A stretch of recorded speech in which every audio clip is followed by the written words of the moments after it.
Bienvenidos a La Pizarra, el programa de la Vicerrectoría de la Universidad La Gran Colombia.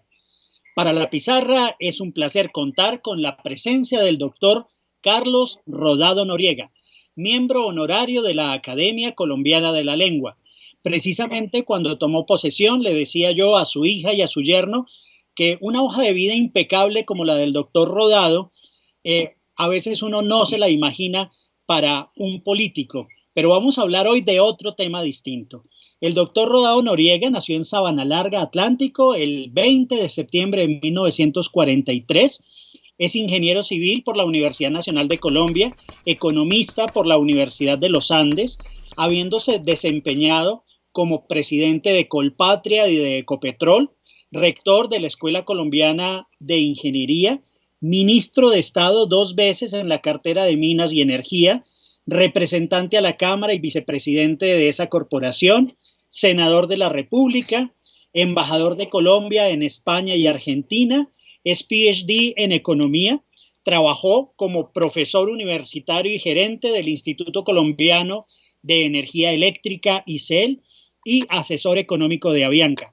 Fue miembro de la Asamblea Nacional Constituyente de 1991, siendo, entre otras, el encargado de redactar un buen número de artículos de nuestra Constitución. Sin embargo, con este hombre, como ya lo dije, con una impecable hoja de vida pública, casado con Elizabeth Grijalva, padre y abuelo, como les decía, no vamos a hablar en La Pizarra de política, ni de una pelea por la fórmula del cobro de la gasolina con un exministro de Estado, sino de dos de sus pasiones, la historia y la lingüística, disciplinas en las cuales ha incursionado con lujo porque Carlos Rodado Noriega es un verdadero humanista, cuyo acervo de conocimientos le ha permitido escribir no solo como columnista del Espectador, Portafolio, El País, La República y El Heraldo, sino también como autor de estudios políticos, sociales, económicos, energéticos y ecológicos, con un estilo diáfano que vela precisamente por la corrección gramatical y sintáctica del castellano. Trabajó también en la Fundación Simón Bolívar y allí como director del Centro de Ciencia y Tecnología en el Instituto de Estudios Políticos, presidente de la Asociación Colombiana de Ingenieros Constructores. Fue comentarista de temas económicos en el programa 6 AM de Caracol Radio.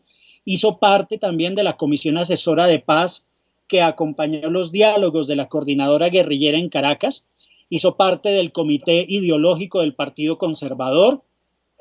Fue presidente de la Federación Colombiana de Departamentos, presidente de la Junta Directiva de Puerto Brisa, puerto orientado a manejar el comercio exterior de los departamentos de la costa atlántica colombiana, miembro de la Sala General de la Universidad Simón Bolívar de Barranquilla y fundador de la Financiera Eléctrica Nacional FEN, entre muchos otros cargos. Es el autor, junto con su señora, del libro La Tierra cambia de piel, una visión integral de la calidad de vida. También es el autor de El alegato de la costa, la formación de la lengua española y su evolución histórica, y el más reciente libro del doctor Rodado Noriega, Cómo se hizo el español. El doctor Rodado es también miembro de la Academia de Historia de Cartagena, de la Academia Patriótica Antonio Nariño, del Instituto Higiniano de Cundinamarca y también es el presidente del Instituto San Martiniano de Colombia. Doctor Rodado, bienvenido a La Pizarra. Muchas gracias, Hernán, por esta oportunidad de poder dialogar contigo sobre el libro Cómo se hizo el español.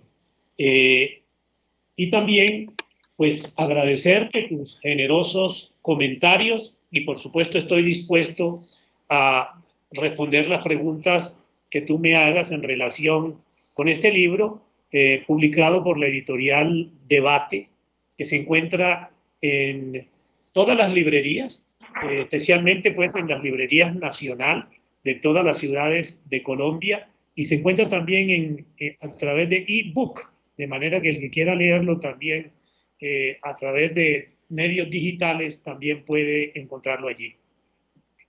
Doctor, este programa se llama La Pizarra porque también queremos recordar ese tablero negro, la tiza y algunos de nuestros maestros que nos haya marcado en la formación, en el colegio, en la universidad. ¿Recuerda usted alguno de ellos que significativamente lo tenga en su recuerdo, en su pensamiento? Sí, cómo no. Yo nací en un pueblo con una profunda vocación cultural y un amor por el estudio. Eh, mm, Tanto que el pueblo, la población Sabana Larga en el departamento del Atlántico es conocida como la tierra donde la inteligencia es peste. Por supuesto, eso podría entenderse de varias maneras, pero aún entendiendo que pudiera ser una exageración, y que ya la gente estuviera vacunada contra esa peste. Lo que sí es cierto es que ha habido siempre un amor por el estudio que ha sido tradicional. Los profesores eran unos verdaderos maestros, unos sabios que no solo sabían, sino sabían enseñar. Yo los recuerdo prácticamente a todos, pero no quisiera mencionar a ninguno en particular, pero voy a mencionar a mi padre. Mi padre tuvo la oportunidad de venir a Bogotá y tener profesores de la categoría de don Tomás Rueda Vargas en historias, Agustín Nieto Caballero, Daniel Samper Ortega, el padre Pérez Arbeláez. Entonces tuvo una muy buena formación y los maestros de mi pueblo no tenían menos categoría que los que le he enunciado. Muy importante esos nombres precisamente de los grandes maestros colombianos. Doctor Rodado, hablemos de nuestro idioma y de la frase inaugural de la lengua castellana, que en un momento, por así decirlo, místico, dice de la siguiente manera: con la ayuda de nuestro Señor Don Cristo, Don Salvador, Señor que está en el honor y Señor que tiene el mandato con el Padre, con el Espíritu Santo, en los siglos de los siglos. ¿Cuándo ocurrió esto, doctor Rodado? Esto ocurre en el siglo XI, en el siglo XI de la era cristiana. Es uno de los primeros registros escritos sobre la lengua española. Uno no puede decir en qué día exacto o en qué lugar determinado de la geografía nace una lengua. Las lenguas no nacen, las lenguas se hacen. Y la lengua se hace en la calle, en el mercado, en la plaza pública. ¿Y quiénes la hacen? Las gentes que la hablan y que la van transformando, de tal manera que es mejor decir, las lenguas se hacen, las lenguas no nacen.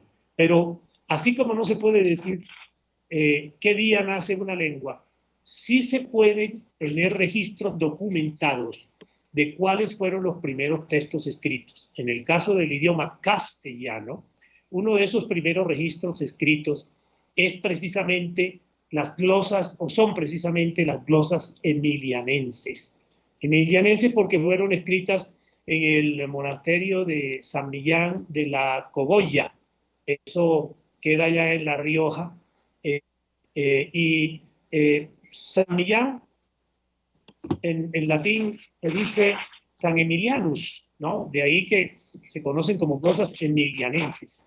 Hay también las glosas silenses que estaban o están en la abadía de Santo Domingo de Silos, que también queda en una región cercana ahí del nororiente de España.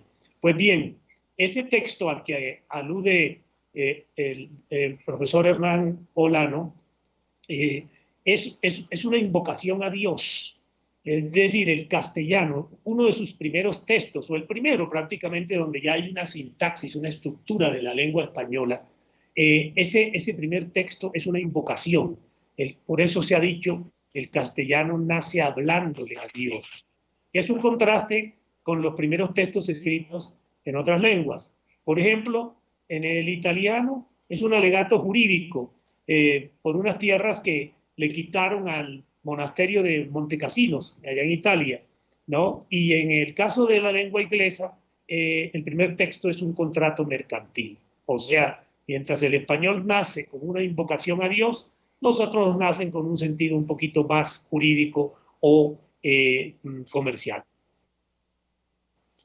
De las primeras palabras del castellano, doctor Rodado, están aquellas que incorporaron el sonido R, tales como cencerro, chatarra, gabarra, zamarra y hasta el nombre de nuestro programa, la pizarra. ¿Qué otros casos significativos de aportes a nuestro idioma podríamos encontrar en el euskera o en el latín o incluso a los tartesios, ese primer estado organizado en la península ibérica?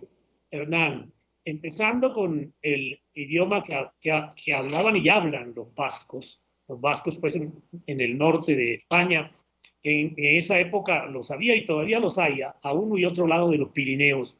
Le dejaron, como usted dice, estas palabras que tienen el sonido R, pero también algunas otras palabras que uno quizá no sabe que tienen ese origen vasco. Por ejemplo, izquierdo viene de la palabra vasca esquer, ¿no? Esquer. Y ese adjetivo se impuso al adjetivo latino siniestro. Hoy decimos brazo izquierdo, no decimos brazo siniestro. Pues bien, izquierdo proviene del vasco, pero como usted me dice de otras lenguas, bueno, del latín, bueno, muchas. Yo diría que casi todas las palabras del idioma español tienen fundamentalmente un ancestro latino o lo tienen griego pasando a través del latín. Es interesante ver cómo a través del latín nos llegaron como 3.000 palabras del griego. Si uno mira todos los nombres de las ciencias o de las enfermedades, anatomía, geografía, fisiología, bueno, todo lo que uno quiera. La misma palabra idioma, por ejemplo, tiene origen griego. Y es interesante, digamos, el estudio de la etimología, que a nosotros nos enseñaban las etimologías griegas. No tanto hablar la lengua griega como las etimologías para saber el origen de palabras en español. Por ejemplo, Amazonas, ¿sí? En las Amazonas eran unas guerreras que se cortaban los senos para poder disparar las flechas. Y uno dice, bueno, ¿y de dónde salió ese nombre Amazonas? Pues viene de a, que en griego es negación, y matos, que es seno, o sea, son las mujeres que no tenían seno, se cortaban en el seno. Y así puede uno, histeria, por ejemplo, en griego, que dio lugar a histeria, pues es este arrebato que generalmente se considera que es femenino, ¿sí? Aun cuando también puede haber histeria de los hombros, pero histeria es útero en griego, porque Hipócrates, ese gran médico griego, pues decía que la histeria fundamentalmente era un problema que había en el útero de la mujer, que había algún problema y por eso pues llamaban histeria. Y así puede uno seguir mencionando muchas palabras de la lengua griega, tragedia, tragos es macho cabrío, odí es una canción, eran las canciones que hacían alusión en el escenario del teatro griego a estos animales, a estos chivos, que a veces los subían al escenario los griegos, y por eso pues tragedia. Y así muchas, que me cansaría pues de, por ejemplo, entusiasmo, que la gente palabra que se me llama muy. Esto viene de en teos. En es adentro y teos es Dios. Es decir, un Dios por dentro. Cuando uno tiene entusiasmo es que uno tiene un Dios por dentro que lo impulsa. Bueno, vamos por el griego y podríamos seguir mencionando palabras de otras lenguas que han tenido influencia, pero esperemos que en el curso de esta intervención haya oportunidad para hacerlo. Claro, por ejemplo, quería preguntarle específicamente por los fenicios y por los cartagineses o cartaginenses. Las primeras civilizaciones que llegan a las costas de lo que hoy es la península ibérica, o se llama península ibérica, a propósito, pues ese nombre de Iberia se lo pusieron los griegos, pero los primeros que llegaron a esas costas mediterráneas de lo que hoy es el país de España, fueron los fenicios, en el año 1100 a.C., es decir, estamos hablando del siglo XII a.C. Posteriormente llegaron los griegos, como en el siglo entre el octavo y séptimo antes de Cristo. Y después de los griegos llegaron los cartagineses. Los cartagineses eran también de origen fenicio. O sea, los primeros que llegan son fenicios, después llegan los griegos y después llegan los cartagineses. Pero estas tres civilizaciones dejaron muy poco a la lengua española. De los fenicios únicamente nos queda, y como dato curioso, el nombre de España. O sea, el nombre más español del idioma, que es España, se lo pusieron los fenicios, porque cuando llegaron a las costas mediterráneas de la península ibérica, en ese año 1100 a.C., vieron tantos conejos saliendo de los matorrales que le pusieron a esa tierra tierra de conejos, pero en su idioma fenicio, Shepanim, Shepanim, Shpanim, Shpanim, Shpanim, y de ahí eso se convirtió en Hispania. Spanín se convirtió en Hispania y luego se convirtió en España. Bueno, esos son algunos ejemplos pues, de lenguas, perdón, de aportes que han hecho otras lenguas, pero repito, el aporte de estas tres primeras civilizaciones, y lo repito, fenicios, griegos, cartagineses, fue muy, muy modesta, prácticamente casi nada. De los cartagineses no tenemos palabras que podamos decir que tienen ese origen. Y lo único que se le puede deber a los cartagineses es haber traído a los romanos a que pelearan con ellos en el territorio de Iberia. ¿Por qué? Porque, bueno, Roma y Cartago eran dos potencias, así como uno ha visto a Estados Unidos y Rusia o a Estados Unidos y China forcejeando en esa época, y ya estamos hablando pues de siglo segundo de la era cristiana, pues hay una, perdón, siglo segundo o tercero antes de la era cristiana, estaban en pugna, ¿no? Estaban en pugna y una de esas guerras que se llamaron guerras púnicas se libró en el territorio español. De manera que eso es lo único que hay que agradecerle a los cartagineses en el caso particular de la lengua. Doctor Rodado, nos vamos a una pausa y ya regresamos a La Pizarra, el programa de la Vicerrectoría de la Universidad La Gran Colombia. Estamos en La Pizarra, el programa de la Vicerrectoría de la Universidad La Gran Colombia. Nuestro invitado de hoy es el doctor Carlos Rodado Noriega. Estamos hablando de su obra, Cómo se hizo el español. Y por eso, doctor Rodado, un aporte fundamental fue el del árabe a nuestro idioma, que con 700 años en la península ibérica nos dejó una herencia perdurable.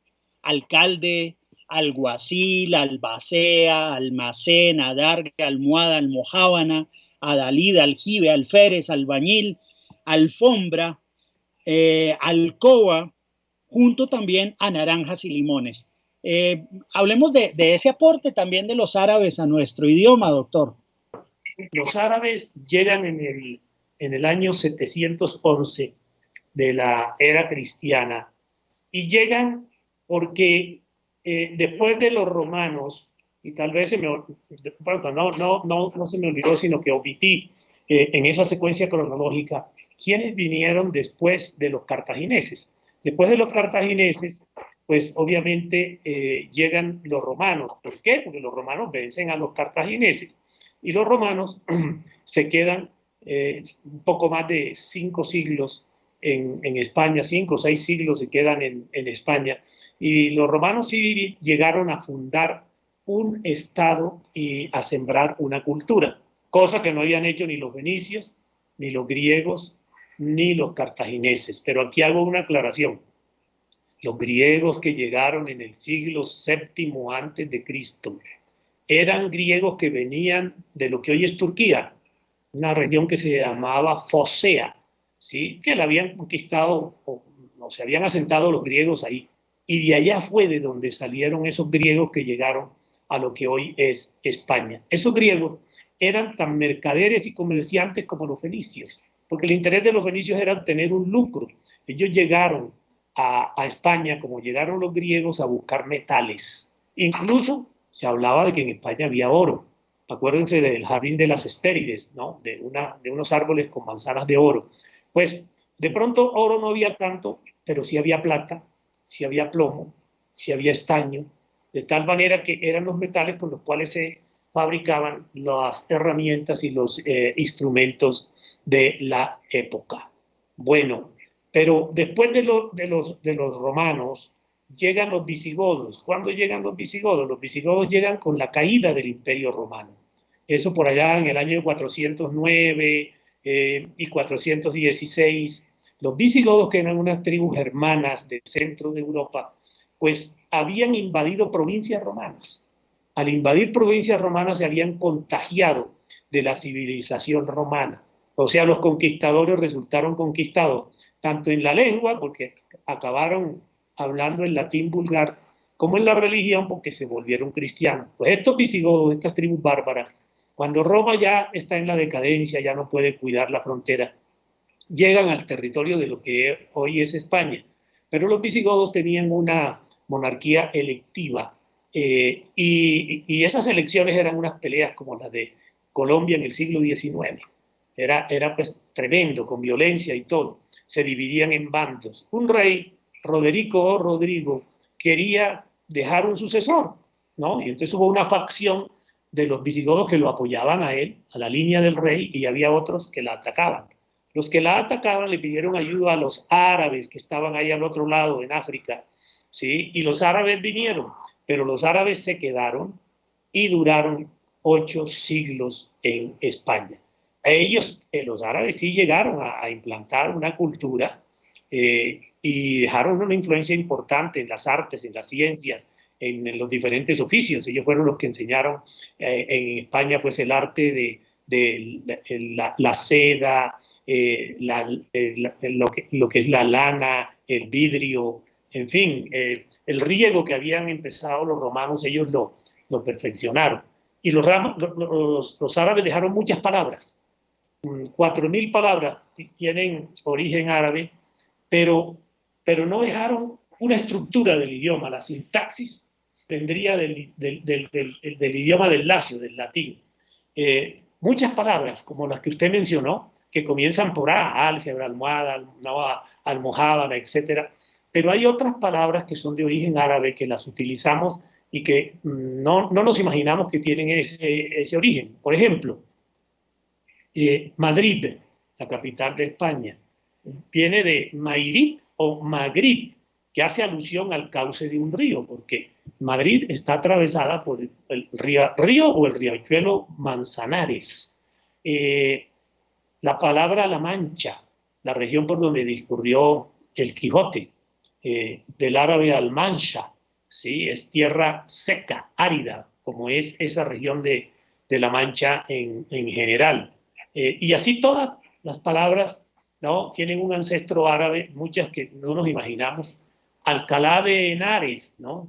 Alcalá an-Nahar, ¿no? O sea, el castillo en el río. Bueno, todas estas palabras de origen árabe yo creo que le debieron incendiar la imaginación a Miguel de Cervantes Saavedra para que en su famoso libro, Don Quijote de la Mancha, le rindiera un homenaje al ingenio árabe, atribuyéndole ficticiamente la autoría de su libro a Ede Ameti Benengeli. Es decir, no era en realidad el autor era Cervantes, pero bueno, él quería rendirle un homenaje al ingenio árabe que tantas cosas dejó en España. De tal manera que nosotros tenemos hoy 4.000 palabras, especialmente muchos topónimos, muchos nombres de lugares o de sitios geográficos, etcétera, que tienen que ver con el árabe. Y tenemos también en nuestro ADN algún componente de sangre árabe. Doctor Rodado, hablemos de ese primer conde soberano de Castilla, don Fernán González, y del cartulario de Valpuesta. Este personaje legendario, Fernán González, es más o menos de la época del cartulario de Valpuesta. Inicialmente habíamos hablado de que uno de los primeros textos escritos en español fue una invocación a Dios, ¿no? Pero resulta que un poco antes de esos textos que tenían una connotación mística de oraciones, hubo otros textos que eran los primeros vestigios o rudimentos del idioma español. Entonces el cartulario de Valpuesta era una relación que llevaban los monjes de las donaciones que recibían de los fieles en tierra o en ganado, porque les hacían algún beneficio espiritual, por ejemplo, un entierro dentro del monasterio, una misa a favor de un difunto, y agradecían eso o pagaban eso con tierras o con ganado. Y ahí aparece una relación, y en esa relación aparecen unas palabras como caballos, calzada, hermano y hermanis, donde antes aparecía cavallum en latín, o donde antes aparecía calciata, o donde antes aparecía frater, hermanos, ya aparecen unas palabras, pero hay palabras y no una estructura sintáctica de la lengua. Esa aparecería en las glosas emilianenses a las que nos referimos anteriormente. Bueno, Fernán González sí fue un personaje legendario y fue la primera persona, digamos, que conquista la independencia de Castilla. Castilla en ese momento no era lo que es hoy, ¿no? Castilla. Castilla nació como una región, como una pequeña región al norte de España, y empezó siendo un señorío, y después Castilla fue ascendida a condado, pero es Fernán González el que lo convierte en reino. Y luego, a través de alianzas matrimoniales entre reyes de Castilla con reyes de Navarra, ¿no? Se va agrandando el reino, se va agrandando el reino, y a través de conquistas de reyes cristianos de Castilla se va expandiendo no solamente su dominación, es decir, Castilla se impone sobre los demás reinos que existían en España.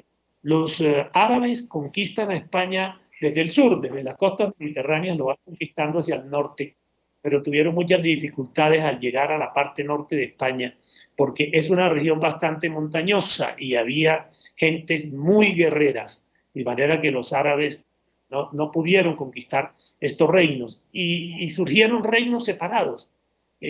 Estaba el reino de León, que entonces era el reino de Astur-Leonés, era de Asturia y León, porque León conquistó a Asturias. Estaba el reino de Galicia, que estaba en el extremo pues noroccidental. Estaba el reino León, Asturias, Galicia, Aragón, bueno, Cataluña. Había reinos, peleaban entre sí, había una inestabilidad política, pero tenían un denominador común que los identificaba, que era el cristianismo. El cristianismo los llevaba a pelear con los moros, con los árabes, que tenían religión musulmana.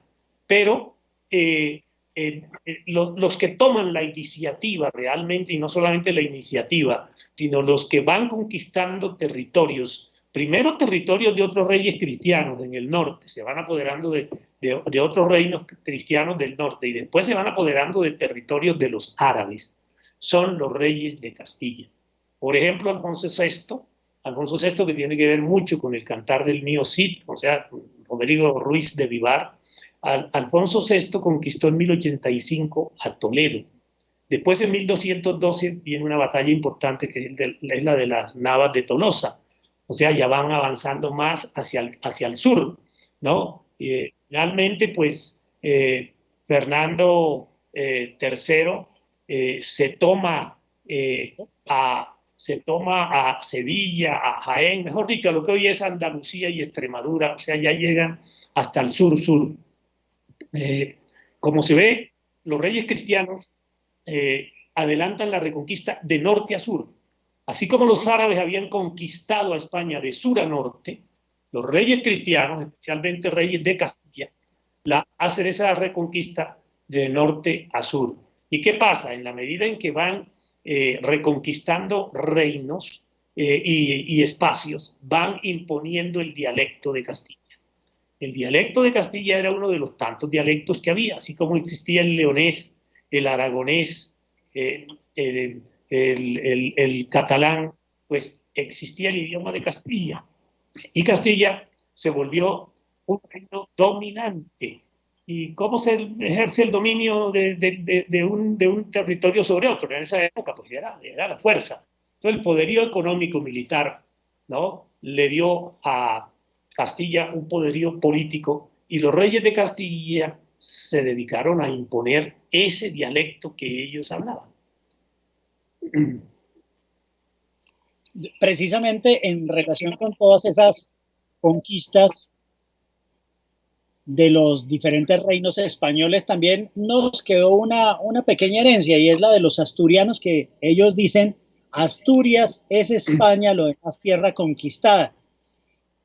Como estamos haciendo una cronología acerca de la historia de nuestra lengua, doctor Rodado, ¿por qué no nos comenta algo acerca de esa noticia de quesos que hubo hace 1140 años? Y luego seguimos con el cantar del mío Cid. Un pequeño paréntesis, efectivamente, cuando dicen que Asturias es Asturias y lo demás tierra conquistada, es que cuando los árabes se toman la provincia, se toman a lo que hoy es España, en el año 711, la batalla de Guadalete, cuando una facción visigoda los llamó para que los ayudaran, y se quedaron como, los aliados se quedaron como conquistadores. 711, pero ya por ahí en el año 720, ¿no? Tienen los árabes el primer tropiezo al intentar conquistar el territorio de Asturias. Y Don Pelayo derrota por primera vez a los árabes. De manera que uno podría decir que esa es la primera batalla de la reconquista de los cristianos, ¿no?, del territorio que tenían los árabes.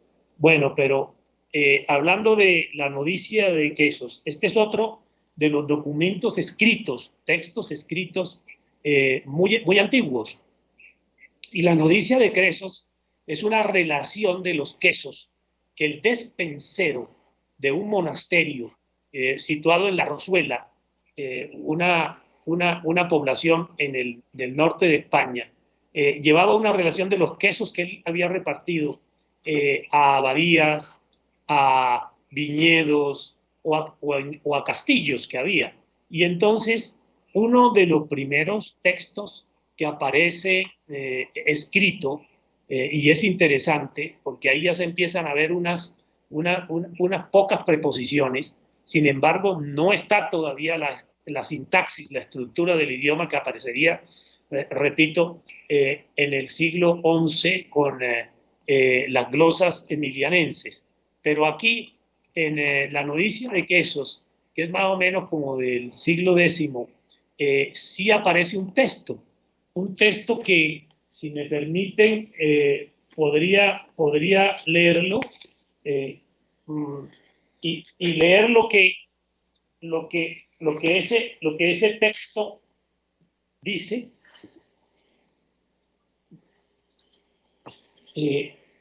El despensero, anotando a quién le había repartido los quesos vecinos, dijo: relación de quesos que gastó el hermano Jimeno en el trabajo de los frailes. En el viñedo de cerca de San Justo, 5 quesos. En el otro de Lavar, 2 quesos. En el que pusieron este año, 4 quesos. En el del Castrillo, 1. En la viña mayor, 2. O sea, él relaciona los quesos que repartió, pero lógicamente no está en este tipo de lenguaje ya maduro, sino que él lo escribía mezclando latín vulgar con algunas palabras que ya son de lo que hoy podríamos llamar el español. Arrancaba diciendo: noticia de quesos que spisit frater semino in labore de fratres in illo bacelare de circa San Justo, de cerca de San Justo, ¿no? Spicit frater, ¿no? Spicit, ¿no? Que gastó el hermano. Eso es latín fundamentalmente, spicit frater, ¿no? Spendere es gastar, de manera que, pero es uno de los primeros textos de la Codicia de Quesos, esa relación que hace ese despensero de textos escritos en la lengua española.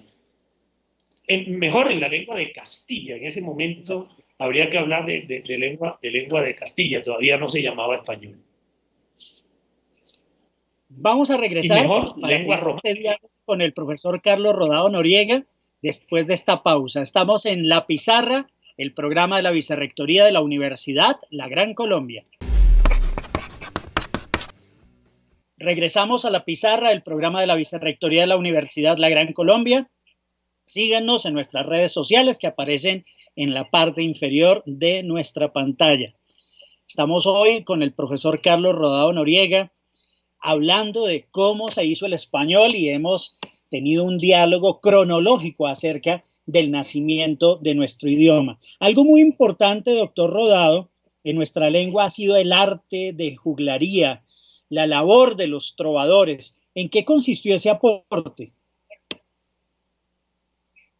Bueno, para hablar del arte de la juglaría, efectivamente, de los juglares, de los que cantan o recitan, ¿no? los que hacen trovas, es bueno hablar del Camino de Santiago. Hubo siempre una tradición desde el momento en que el cristianismo llega a la provincia ibérica y que llega con los romanos. Hay una tradición de que el cadáver de Santiago el Apóstol se encontraba en una esquina noroccidental de España, en lo que hoy es Galicia. Y bueno, un monje dice que encontró ese cadáver en una cosa que se llama Compostela. Hoy se conoce como Compostela, Campus Stella. Campus Stellae es el campo de la estrella, porque una estrella lo llevó y lo iluminó a donde estaba el cadáver de Santiago el Mayor. A raíz de ese descubrimiento de esa tumba, se organizaron muchas peregrinaciones de gentes de Europa con un gran fervor religioso. Venían gentes desde Suiza, desde Alemania, pero especialmente venían franceses, que era el país que estaba al lado de España.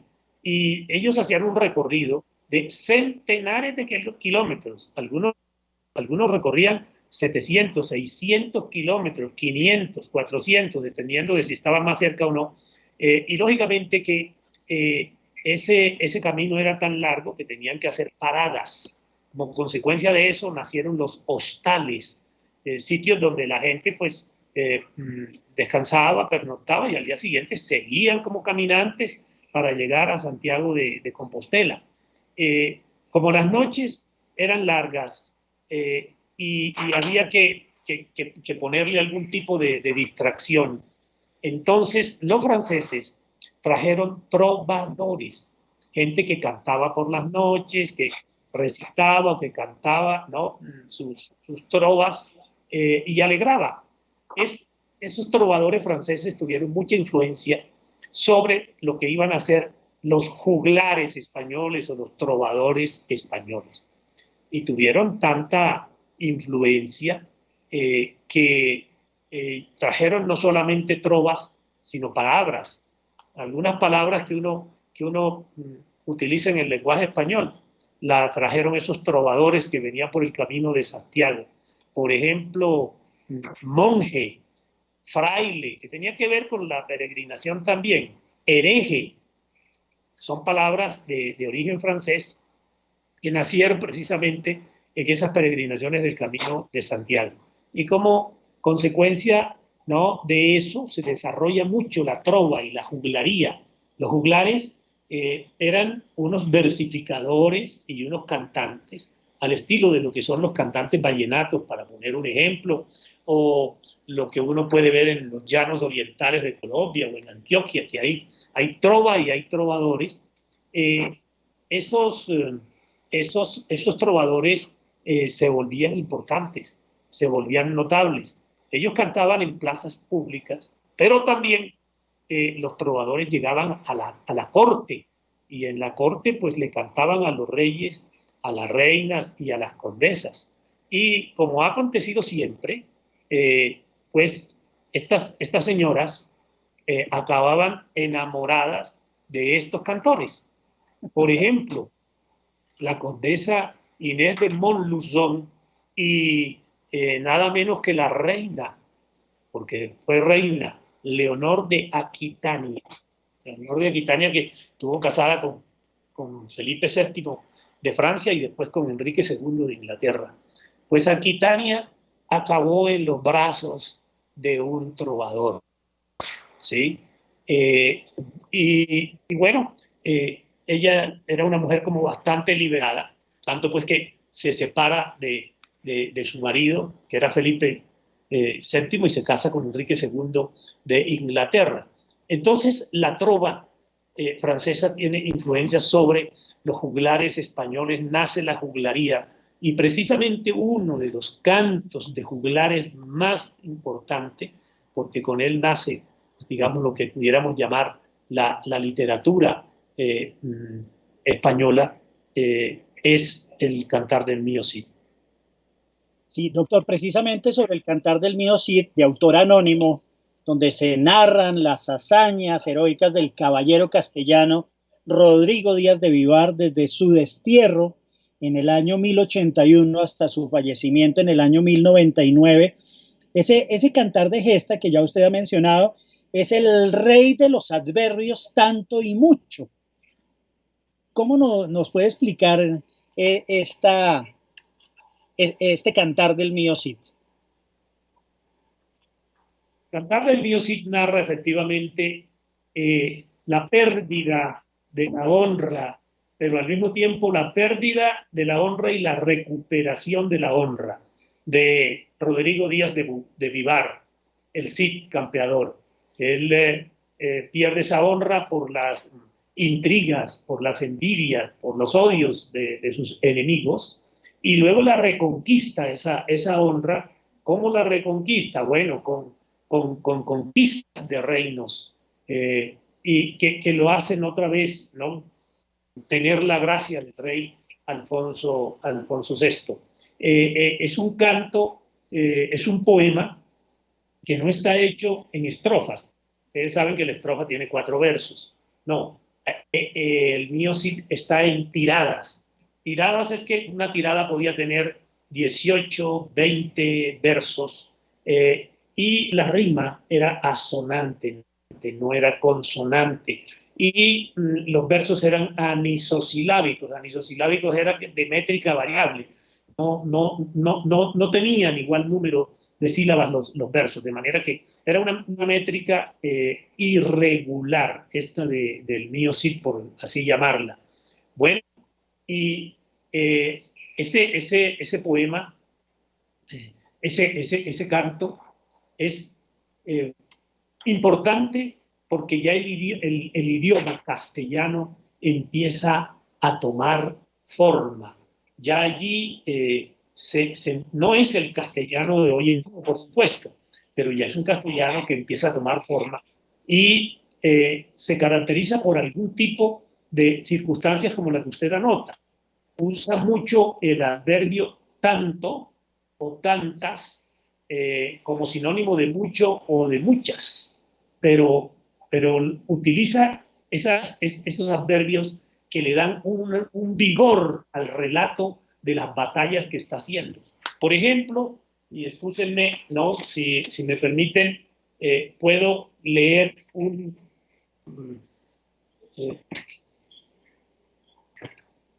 miren ustedes la fuerza que tiene, ¿no? El lenguaje, ¿no? del Mío Cid en relación con ese adverbio de tanto con el significado de mucho. Dice: allí vierais tantas lanzas, todas subir y bajar, tanta adarga romper y traspasar, tantas lorigas destrozar y manchar, tantos pendones blancos que rojos de sangre están, tantos buenos caballos sin sus dueños andar. Es de una fuerza, es de un realismo admirable que el oyente siente que está en el fragor, está inmerso en el fragor de la batalla. Escuchen ¿no? Este otro pedazo de una tirada, no es una estrofa. Dice, embrazan los escudos ante sus corazones, enristran las lanzas envueltos los pelones, inclinaron las caras encima de los arzones, batían los caballos con los esporas. Es un lenguaje que realmente contagia al lector, no solo por los verbos que utiliza, sino por la forma como describe la acción. Pues bien, ese poema del Nio Cid es prácticamente el origen de la literatura de nuestro idioma. Así es, doctor Rodado. Nos vamos a una pausa en la pizarra para regresar al segmento final y continuar con este diálogo acerca de la construcción de nuestro idioma con el doctor Carlos Rodado Noriega. Esta es La Pizarra, el programa de la Vicerrectoría de la Universidad La Gran Colombia. Regresamos a La Pizarra, el programa de la Vicerrectoría de la Universidad La Gran Colombia. Estamos hablando con el doctor Carlos Rodado Noriega acerca del nacimiento de nuestra lengua. Obras simbólicas del castellano son las que corresponden, entre otras, al Mester de Clerecía o a la épica juglaresca, que tienen expresiones populares como mollera o carboniento, mezclados con expresiones cultas del latín como leticia y convivio. Allí también aparecen los diminutivos cerquita, hijito, poquito, y agreguémosle huesitos para recordar un expresidente colombiano. Hasta ahora vamos en la época de don Alfonso X el Sabio, así como de don Juan Manuel, de Centop y del arcipreste de Ita, con varias obras, el conde Lucanor, consejos y documentos al rey don Pedro y el libro del buen amor. También un poeta hebreo que rimó en castellano cuando decía: ni vale menos el azor por nacer en mísero nido, ni los buenos ejemplos porque los diga un judío. Llegamos después a los siglos XV y XVI con la reina doña Isabel, la más temida y amada, ella con sus oraciones y él con mucha gente armada. Aparece entonces allí la difusión del castellano a partir del descubrimiento de América, y entre los primeros aportes de América al castellano están cacique, canoa, hamaca, ají, ajiaco, iguana, tiburón, yuca, tabaco, tamal, tomate, chicle, chile, guacamole y un muy largo etcétera. Surge también en esa misma época con Antonio de Nebrija la primera gramática en el año del descubrimiento de América, y pues esto hace que haya cambiado poco a poco el idioma. Cervantes, Lope de Vega, Quevedo, Gracián, Calderón de la Barca, o también Fuentes, Neruda, Borges, Vargas Llosa y García Márquez, por referirnos a los autores del siglo XX. De las mujeres en la literatura también nos habla el doctor Rodado en su obra: Sor Juana Inés de la Cruz, la mística tunjana Sor Francisca Josefa de la Concepción Castillo y Guevara. Pero ¿a quiénes, doctor Rodado, podríamos pasar ahora como mujeres en las letras? No sé si su paisana Marvel Moreno. Bueno, interesante el recorrido, Hernán, que usted ha hecho, porque después del Mester de juglaría, Mester significa oficio, después del oficio de juglaría vino el Mester de clerecía, o sea, el oficio de los clérigos. Así como los juglares cantaban sus trovas con una métrica que era irregular, variable, y una rima asonante, los clérigos, que ya era gente más ilustrada, sabían latín y además habían tenido la enseñanza que se llamaba el quadrivium. El quadrivium era una enseñanza superior.